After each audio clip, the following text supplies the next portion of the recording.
Hi guys, Arthur here from Homeowner DIY. In this video, I'm going to be replacing the relief and expansion tank on a boiler system that I just replaced a water feeder on. Now, the relief is still dripping, and based on how everything else is pretty much original into the system, I believe that the expansion tank is shot and maybe the relief is as well. But with that in mind, we'll look at our setup. So on this heating system, this relief here is dripping. So when the relief is dripping, there's one of two problems. The relief itself is not holding anymore, or the expansion tank is waterlogged. So what I'm going to do first is I'm going to show you guys how to check your expansion tank to make sure that it's not waterlogged. If the expansion tank is waterlogged, it is shot and you have to replace it. Okay, so at the bottom of the expansion tank, there's a cap.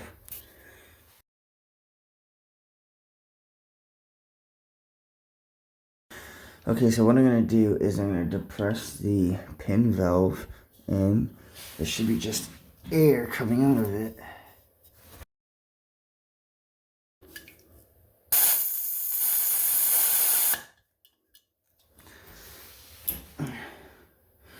Okay, well, you see the water coming out of it. That means the diaphragm is torn and this tank is waterlogged.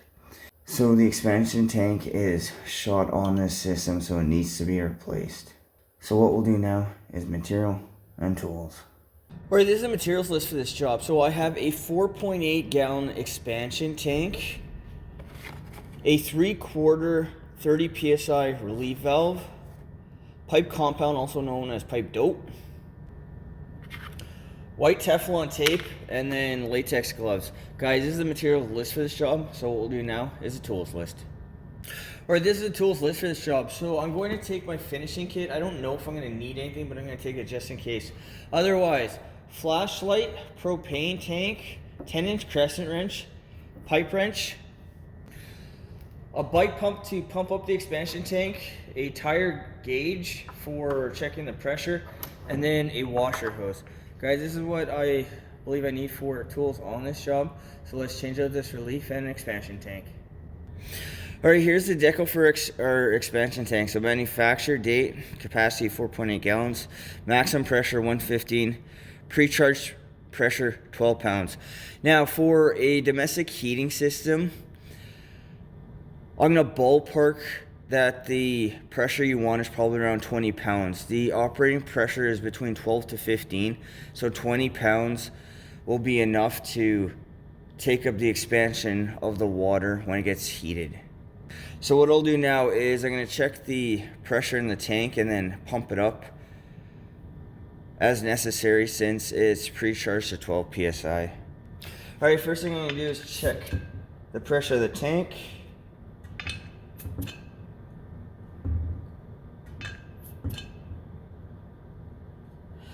So they say it's pre-charged to 12 pounds and it's actually 13.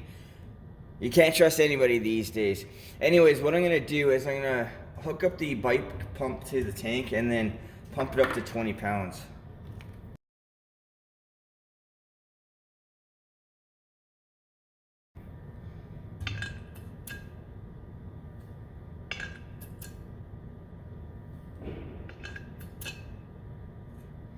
Okay, the tank is now pumped up to 20 pounds, so I'll put the cap back on and it's going to be ready now for installation.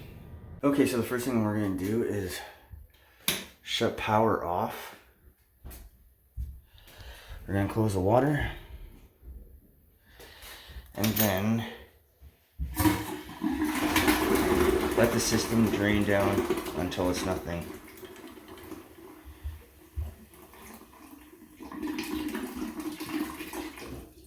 Now guys, keep one thing in mind. Wait until the system is cool so you don't accidentally burn yourself, because when you remove the expansion tank, hot water is going to be spewing out of it.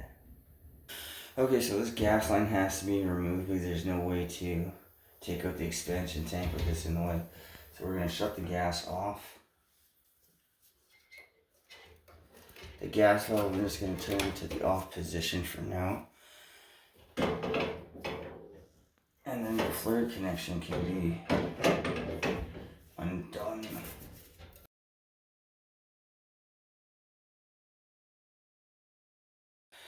Okay, so with that out of the way, the expansion tank can now be loosened off. So I'm going to take a Crescent wrench and put it onto here. I'm also going to grab a pipe wrench and then back wrench here. So when removing the expansion tank, it's going to be full of water. And this is what I mean by make sure that the system is cooled down. Because if the water is still really hot, you can very easily burn yourself. Also, with this being heating water, because I just purged zones out the previous week, the water is relatively clear, but be prepared to have black and disgusting water that's going to stain things when you do this. Okay, so with our new expansion tank, I'll put Teflon tape.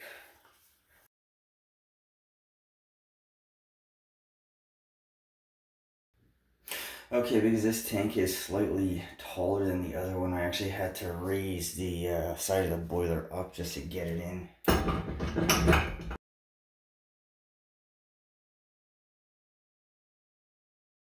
Okay, so now what I'm going to do is I'm going to fill up the boiler. I need to pressurize this to make sure that it's not leaking, because it did such a bad job installing this. Now I question if this stuff is not going to leak, so I'm going to test it before I do anything else. So guys, the wing is still open.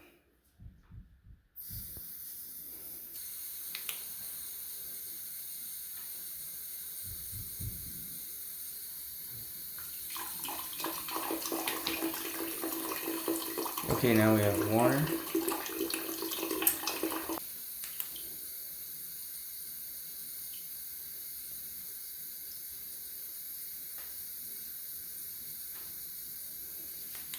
Anyways, I'm going to address this now. You still hear it dripping, which means the relief is shot as well. So what I'm going to do is I'm going to sweat off this 90 here. Okay, I don't even think that they actually properly soldered the 90 on. Why am I not surprised with everything else on the system? Anyways, I need to undo this, otherwise I won't be able to unscrew the relief.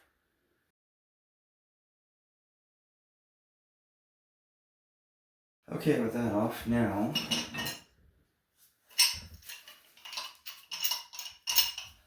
the relief can be spun off.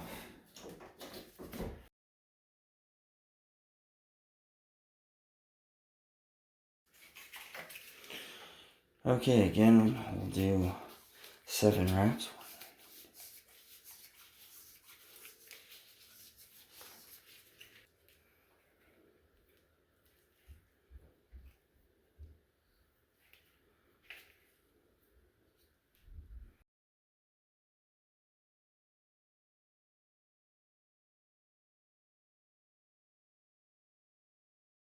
Okay, what I'm going to do is I'm going to fill up the system now.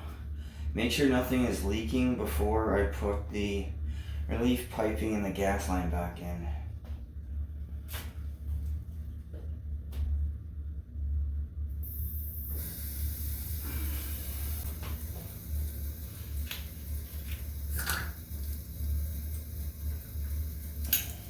Alright, now I'm just going to wait until the system is full. Alright, so I'm going to put the relief piping back together. This is what happens when you don't solder anything together. Oh my god.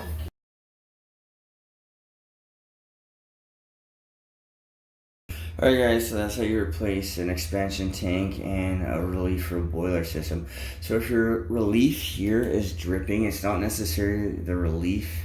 It could be the expansion tank that is waterlogged. The diaphragm has torn. In this case, and I'm not surprised, both the relief and the expansion tank were shot, but literally everything on this system is original to the house, and that was 30 years ago. But what I'm going to do now is I'm going to get the boiler up and running once again. Guys, this will be beyond this video, but I need to check these 2 connections for leaks. But generally, if you don't smell anything, then nothing is leaking because you'll smell the mercaptan in the gas. Alright guys, so there has been a complaint that there's no heat for the upper floors, so I'll have to purge out the zones. Alright guys, so to purge the system, we're going to shut the ball valve for the return. So this is a purge station. So with the water on, what's going to happen is water is going to go through. Because power's off, there's no power, none of the zone valves are open. But the bypass is, so what I'm going to do is I'm going to close the bypass. We're going to start with this zone here. And the idea is water's going to come up and then go through the zone, through the circuit, come here, and then exit. Once the hose stops bouncing around and we don't hear spurting anymore, the zone has been purged. And then we're going to go to the next one. I believe only the upper two zones are not working. So once those two are purged, what I'm going to do is close the zones. I'm going to open this and then we're going to send water through. So to start, I'll close this. I'm going to manually open.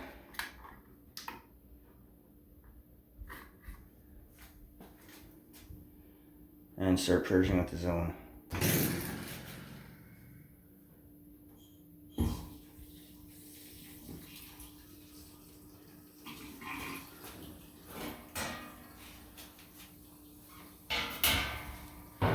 And now the water feeder can be opened to allow more water pressure in.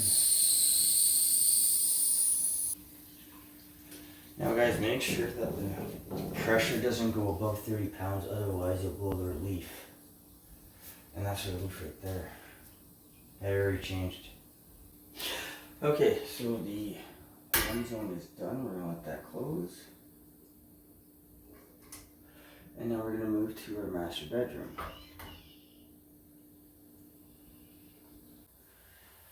And we're gonna rinse and repeat. Alright, so we'll close the other upper zone and now the bypass. I'm going to open this and we're going to send water through out. So guys, if there's any air trapped in here, now we're going to get it out of here.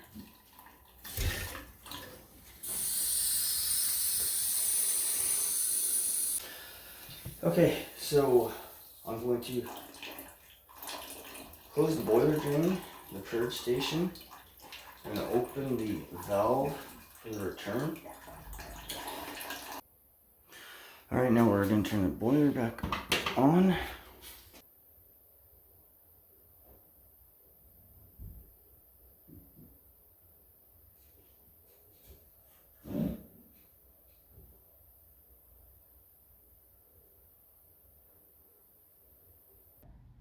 Alright guys, so that concludes this job. So in this case, expansion and relief were both shot. I mean, I'm not surprised because everything is original. If you replace your expansion and relief and the relief is still dripping, it's probably your water feeder that is not holding to the pressure that it should be. So with the excess pressure, the relief is dripping. That's just an FYI in case you run into that problem. The time on this job. The time was about an hour and a half. I think the only thing that really got on my nerves with this job is that the boiler was on the ground instead of being propped up by bricks or something else. I see this very commonly, and what they actually had to do was they had to tilt the air scoop to the side just to get the expansion tank in. In my opinion, it was a terrible install, but you have to work with what you got, and at least the job went off without any other issues. The cost of this job. The expansion tank, the relief, and then Teflon tape, pipe compound, whatever else I used. The cost was about $90. Now, because we're not really dealing with gas per se, even though I had to remove the gas line on this one, I think that for a DIY, this is not a big deal to do yourself, but make sure that you shut off the system, let it cool down before you go ahead and do anything. Guys, I hope you enjoyed the video. I hope you learned something. I hope something here is going to help you on your project when you need to go ahead and do that. Guys, till next time, please hit the like button, subscribe, and I'll see you on the next project.